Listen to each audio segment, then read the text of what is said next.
Hi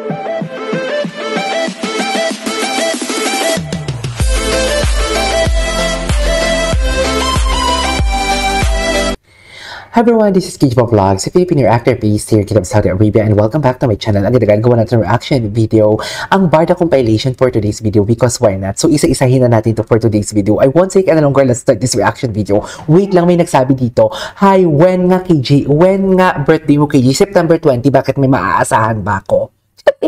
Si Ma'am Divine. Ma'am Divine, hindi ba nakakahiya? Mahal ang shipment. Eme lang.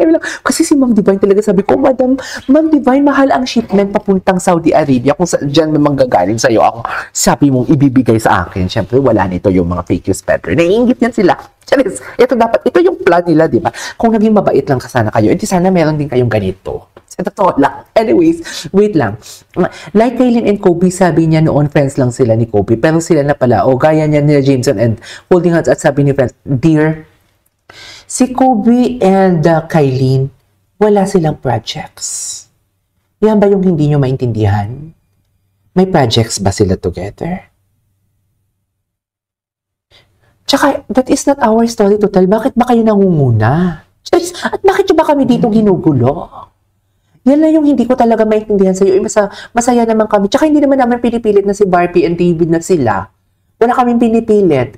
Real or real. Paulit-ulit kami. Bawat video talaga na sinasabi ko dito, real or real. Ayan, hindi iniintindi ang context. Nagpapalata ang comprehension level, napaka-low.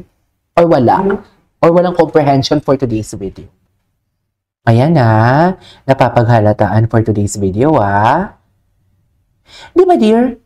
Mga Barda Polo Club. Yes. Mga Barda Polo Club. Diba? Mga Barda Polo Club, kailan natin in-insist na may relasyon ang David and Barbie? Sabihin na natin, yes, may special something because nakikita din natin sa mga video Diba? The way sila i-interview, the way nila treat each other, malalaman din natin talagang may something based sa observation natin. Pero kailan natin sinabing sila ba? Paulit-ulit naman tayo dito, real or real. Diba? Tapos kayo, i-compare nyo, bobo ka talaga. Charis lang. Nanggigil ako bigla. Kinompare ba naman si Kaylin and Kobe na walang project? Na ang Barson is my project? Kinompare ba? Bakit naman ganon, mami? Bakit naman ganon? Bakit naman kinumpare ang relasyon ng isang artista, ang magka-relasyon before na artista at basketball player na walang project together kay Jameson and Barbie na bigla na nag-holding hands sa gala na may mga camera for today's video na may paparating na project. Bakit ganon? Dear, nakakatawa kayo. Hindi talaga kayo nag-iisip, no?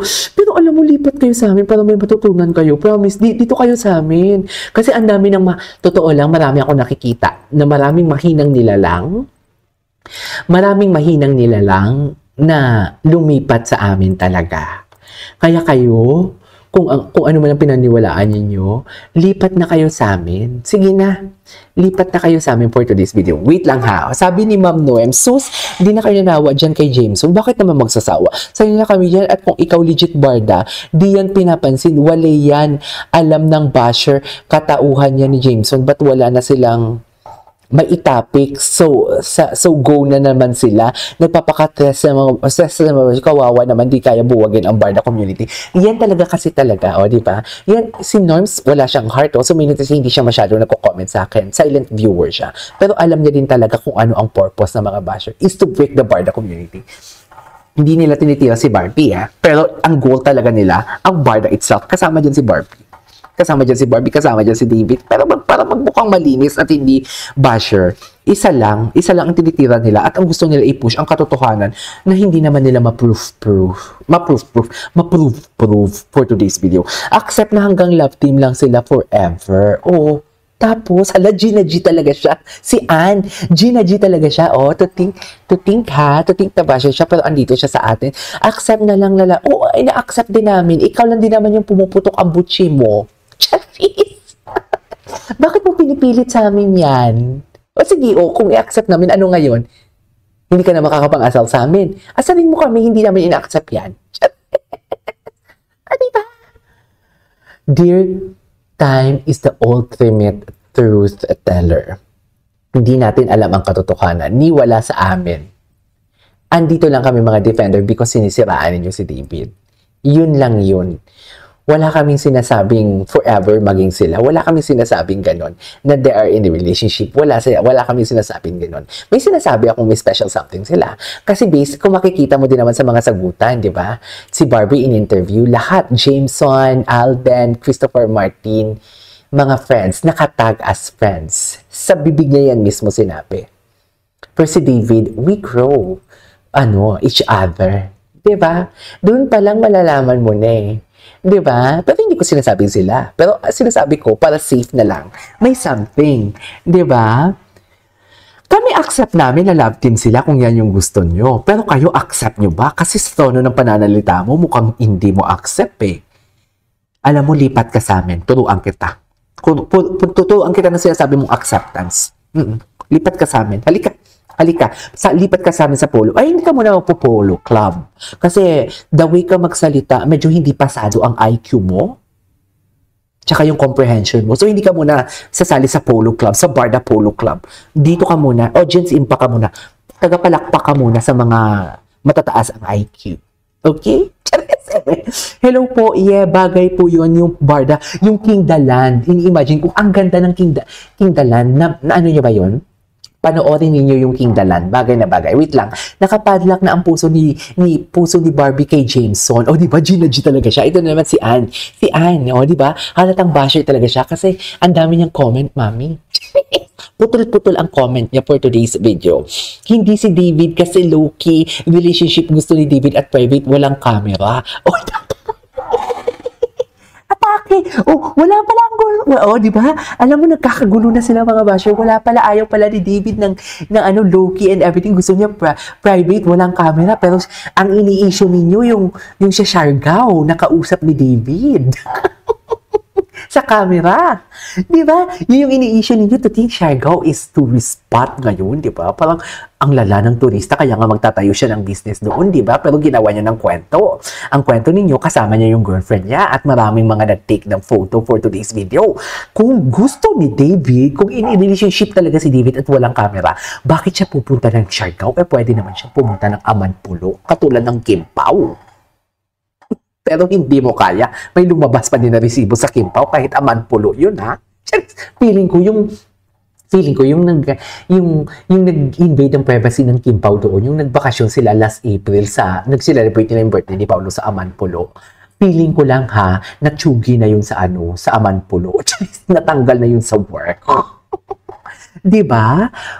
Come to think of it, yan yung sinasabi ko sa inyo, yung mga binabato nyo sa amin, yung mga kino-comment nyo, sampal din yan sa inyo, dear. Ang gusto ko, sa bibig niya mismo nagsabi, nabasa nyo yan. Sa bibig na mismo niya nagsabi, ang sabi niya, ang gusto ni David, walang camera and everything, yung girlfriend niya. Pero ini-issue nila si David na kasama ang girlfriend sa Siargao. Pero yung sa Siargao na yun, mga darling, tourist spot yun, maraming tao doon, maraming ang picture na lumabas. Oh, anong gusto, paano naging low-key ang Siargao kung girlfriend nga naman talaga ni David yun? So, we need to say, hindi talaga girlfriend ni David yun. Kasi kayo na mismo nagsabi na ang gusto ni David walang camera, low-key lang. Yung hindi nakikita. O bakit pa siya nagpunta ng Siargao kung girlfriend niya yun together with his alleged girlfriend sa Siargao, tourist spot yun. Alam niya maraming tao doon. Halo-halo ang mga tao doon. Chismosa, mabait, alta, kung ano man. Ngayon, i-explain mo yan sa akin. Gusto kong malaman ang explanation mo. Wala kang kawala. Matalino ang kaharap mo. Tapos, akala mo hindi ko ma-justify yan. Oh, explain mo, darling. Diba? Believe na kayo sa akin, mga ka-Barda Polo Club. Believe ba kayo sa akin? I-press 1 nyo yan sa akin. I-press 1. Believe ba kayo sa akin? Believe ba? Oh, akala ko ba, toxic positivity ako? O bakit sinasampal kayo ng realidad? Kasi, wag kasi kayong putak ng putak for today's video. Nasasampal tuloy kayo. Sir TJ, wait lang. Tama ay hindi Kim Pao ito. Trabaho lang po, walang personalan, magaling matatag po tayo, basta mahal natin yung dalawa, Barda, di ba? Basta, baka shooting po, intindihin natin si Barbie Forteza, please, love lang. Hindi yung shooting, dear. Gusto kasi ni David yung wild girl. Ayan, gina-judge na naman si David, di ba? Mahina si David. Mahina si David for today's video. Oh, chat kasama lang. Anyway, so this is our for today's video. This is Kiki Bob Vlogs, and see you on my next vlog. Bye!